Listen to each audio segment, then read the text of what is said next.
Bitcoin. Son halving va se faire dans quelques mois, autour de avril 2024. La date précise n'est pas connue. Mais beaucoup de personnes commencent déjà à émettre des prescriptions, des suppositions, des prévisions concernant le prix du Bitcoin. On parle de Bitcoin à 100 000 $, avant le halving. Alors je rappelle qu'actuellement le Bitcoin est autour de 30 000 $ et on imagine, n'est-ce pas, que le Bitcoin va faire carrément x3 d'ici à ce qu'on arrive au halving. Le halving, c'est le fait que le Bitcoin, chaque 4 ans environ, réduit la compensation qu'il donne aux mineurs. Vous savez, le Bitcoin, lorsque vous minez du Bitcoin, vous obtenez des Bitcoins gratuits en retour et c'est une certaine quantité. Maintenant, à chaque halving, cette quantité est divisée par 2, ce qui crée une certaine rareté au niveau du Bitcoin et c'est un événement qui, en général, dans l'histoire, a poussé à une prise importante du prix du Bitcoin. Donc, beaucoup de personnes actuellement font des prévisions que cette fois-ci, le Bitcoin pourrait aller à 100 000 $. Qu'est-ce qu'il en est réellement? Est-ce que c'est possible? Dans cette vidéo, on va analyser les divers cas de figure. Quels sont les éléments qui peuvent nous laisser penser ça? Mais aussi, quels sont les éléments à prendre en compte pour faire également attention? Allons-y les gars, let's go! Oh!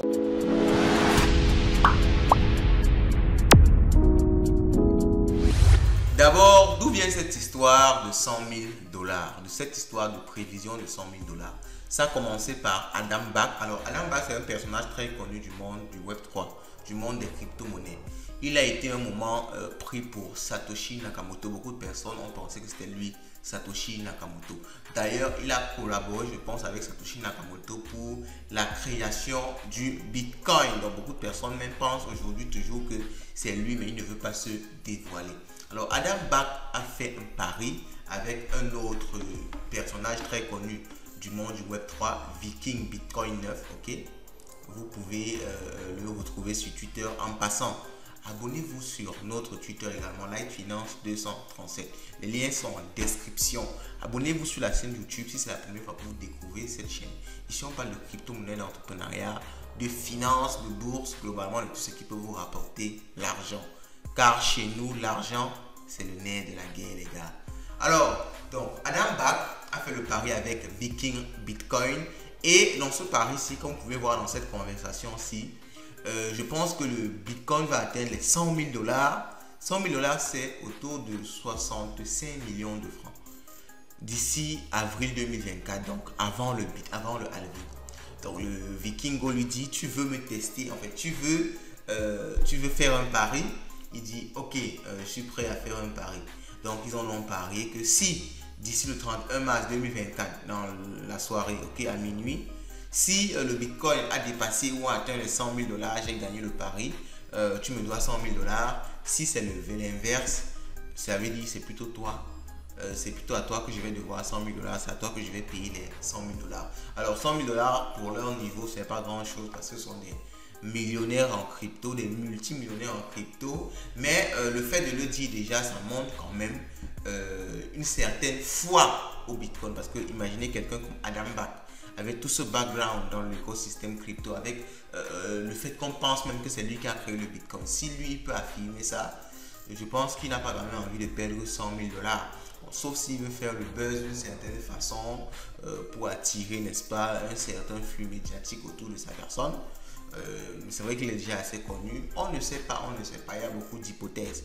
Mais dans tous les cas, c'est un fait qu'il est dit et ça pousse beaucoup de personnes à redire la même chose. Parce que si Adam Back dit que le Bitcoin va atteindre les 100 000 $, qui sommes-nous pour dire le contraire? Donc ça a commencé par lui. Alors maintenant, on va voir ce qui peut encourager cette analyse-là, cette prédiction-là. Quels sont les éléments sur lesquels on peut se baser pour dire effectivement que ça pourrait être le cas? Alors, cette information-là sera utile. Pourquoi? Parce que ça peut vous permettre, vous, d'investir dans le Bitcoin, par exemple, aujourd'hui. Ça vous permet d'investir, par exemple, aujourd'hui dans le Bitcoin, sachant que d'ici avril 2024, ça peut faire 1x2, 1x3. Ça veut dire, si vous investissez, par exemple, je ne sais pas moi, 10 000 $, vous pouvez avoir 30 000 $ d'ici avril 2024. Dites-moi le business qui donne ça actuellement. Je ne pense pas qu'il y en a.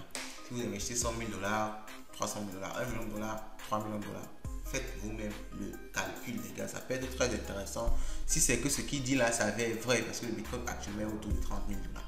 Donc, alors, les éléments qui nous poussent à penser que ça peut être vrai, c'est premièrement BlackRock et son ETF Bitcoin. Alors, vous le savez, on en a parlé déjà sur cette chaîne. Je pense que j'ai fait une vidéo sur le sujet. BlackRock a déposé le 15 juin une demande d'ETF Bitcoin.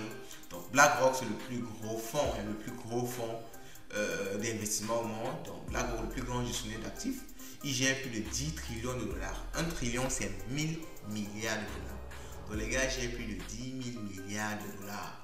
Et ils ont un portefeuille vraiment garni. Ils ont des sociétés comme Apple, Microsoft, Amazon, Nvidia et beaucoup d'autres. En fait, dans chaque société que vous connaissez, je pense, au monde, une big société tech, BlackRock a des parts dedans. Et des parts non négligeables, 10, 20, 30, 50% de certaines sociétés. Donc, BlackRock a demandé qu'il veut faire déposer une demande d'ETF Bitcoin. Alors, un ETF Bitcoin, c'est tout simplement quoi? Pour moi parler d'un fonds négocié en bourse dont l'évolution de la valeur est corrélée au prix. Alors c'est pour ceux qui ne veulent pas directement investir dans le Bitcoin en achetant peut-être sur un exchange ou bien sur Trust Wallet. Déjà que les clients de BlackRock sont des grosses institutions, sont de grosses entreprises, les clients de BlackRock. Ils ne sont pas là à créer un compte sur Binance pour acheter 1000 dollars de Bitcoin, non. Eux, quand ils viennent sur un marché, ils ont besoin déjà d'une certaine sécurité. Ok, ils ont besoin d'une certaine sécurité, ils ont besoin d'une certaine législation, les impôts, ils ont besoin d'un règlement.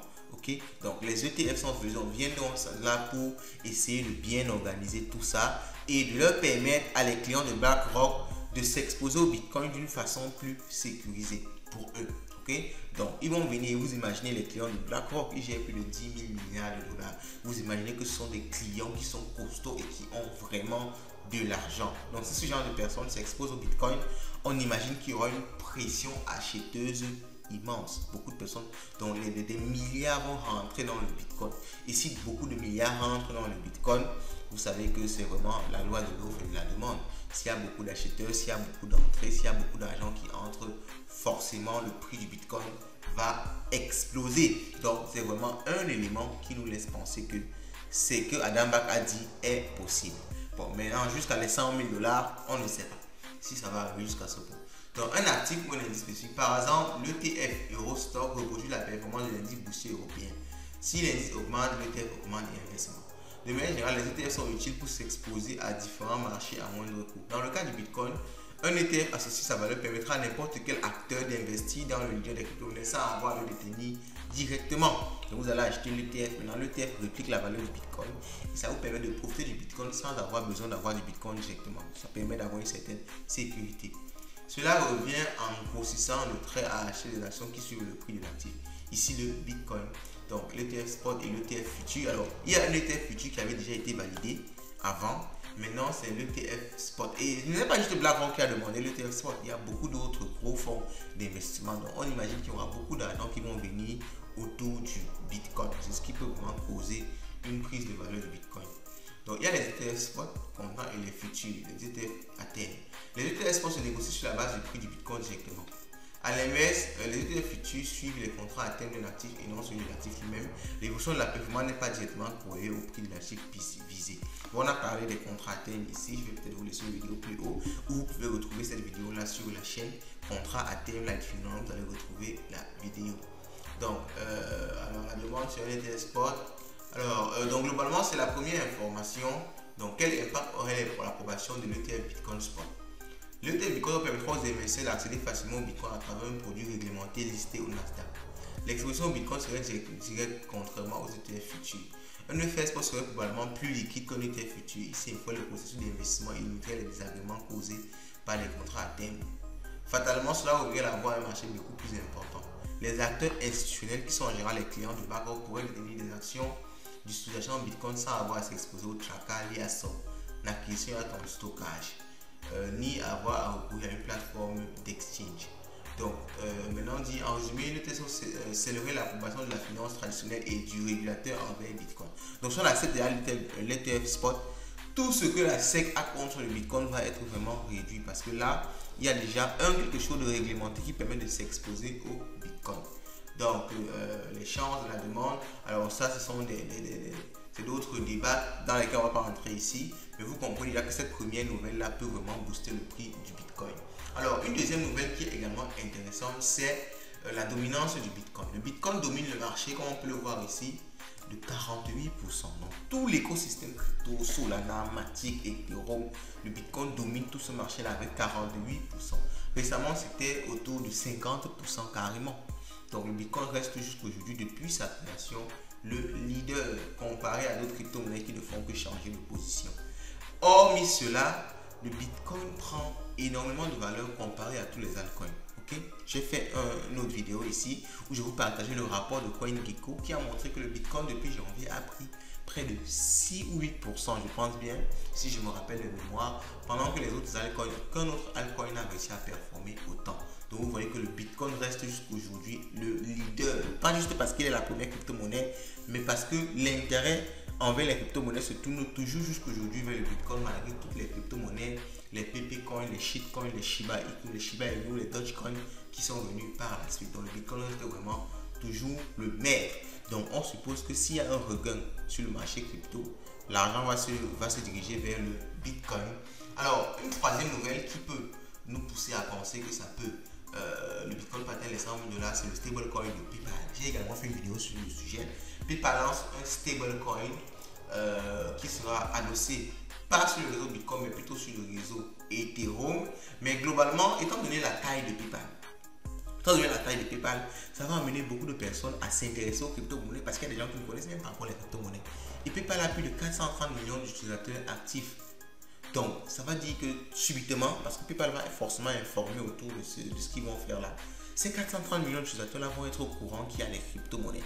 Et étant donné que le Bitcoin est le king, lorsqu'ils vont s'intéresser aux crypto-monnaies, ils vont avoir tendance à investir dans le Bitcoin, ce qui va encore amener beaucoup de liquidités sur le marché des crypto-monnaies. Sans compter que PayPal lui-même va mettre en place une crypto-monnaie, ce qui va amener de l'argent sur le marché des crypto-monnaies en général. Bon, dans ce cas précis, ce n'est pas le Bitcoin, mais sur le marché des crypto-monnaies en général. Mais forcément, l'intérêt que cela va susciter va pousser beaucoup de liquidités à se déplacer vers le Bitcoin. Donc, vous voyez que c'est encore une information qui est capitale et qui peut pousser le Bitcoin à atteindre les 100 000 $ d'ici avril 2024. Alors, une dernière nouvelle, c'est l'inflation aux États-Unis. L'inflation aux États-Unis est à 3,2%. Rappelons qu'en juin, c'était à 3%. Ça veut dire que l'inflation monte. Quand l'inflation monte, ça veut dire qu'il y a en quelque sorte beaucoup d'argent dans l'économie. Beaucoup trop d'argent dans l'économie. Okay? Donc, ce surplus d'argent-là peut causer, n'est-ce pas, le fait que beaucoup d'investisseurs, l'argent qui a en surplus, beaucoup de personnes mettent cela dans le Bitcoin, dans les crypto-monnaies ou dans d'autres actifs. Parce que vous savez, lorsqu'il y a beaucoup d'argent dans le système, ça se répartit dans des actifs un peu risqués comme le Bitcoin. Parce que pour l'instant, le marché crypto est assez faible et considéré comme risqué. Donc, c'est une opportunité aussi qui peut amener beaucoup d'argent dans l'écosystème crypto. Ok, donc on partage beaucoup d'informations sur Twitter. Vous avez vu dans cette vidéo, j'ai mis beaucoup de captures où j'étais directement sur notre Twitter. C'est pour ça que je vous demande également de nous suivre là-bas. Et étant donné que là-bas, les informations vont un peu plus vite. Vous savez, ici, pour faire une vidéo montée et tout ça, il faut prendre du temps. Sur Twitter, c'est du texte, ce sont des images, ça part beaucoup plus vite. Donc n'hésitez pas vraiment à le faire, à vous abonner, à partager la vidéo. Dites-moi ce que vous pensez. Est-ce que ce sera possible? Ok, pour cette première partie-ci, est-ce que ce sera possible qu'on atteigne les 100 000 $? Dites-moi cela en commentaire. Alors maintenant, on va dire quelques pincettes, quelques précautions à prendre. Il faut savoir qu'en général, quand tout le monde annonce quelque chose dans le monde de la crypto, dans le monde de la finance, quand tout le monde prédit quelque chose, en général, c'est l'inverse qui se passe. Ok, quand tout le monde prédit quelque chose, en général, c'est l'inverse qui se passe. Donc, si tout le monde prédit que le Bitcoin va atteindre les 100 000 $, c'est souvent l'inverse qui va se passer et ça risque plutôt de descendre. Donc il faut également prendre ça en compte. Et aussi le fait que jusqu'à présent, la SEC n'a pas encore approuvé. Donc tout n'est pas joué. Beaucoup de personnes disent qu'ils vont approuver l'ETF Bitcoin, mais ce n'est pas encore effectivement fait. Donc on ne peut pas dire qu'il ne faut pas, on dit souvent qu'il ne faut pas tuer l'ours, il ne faut pas enlever la peau de l'ours avant de l'avoir tué. Donc il faut faire très attention. Alors dites-moi ce que vous pensez de tout ça en commentaire et on se dit à la prochaine. Ciao, ciao.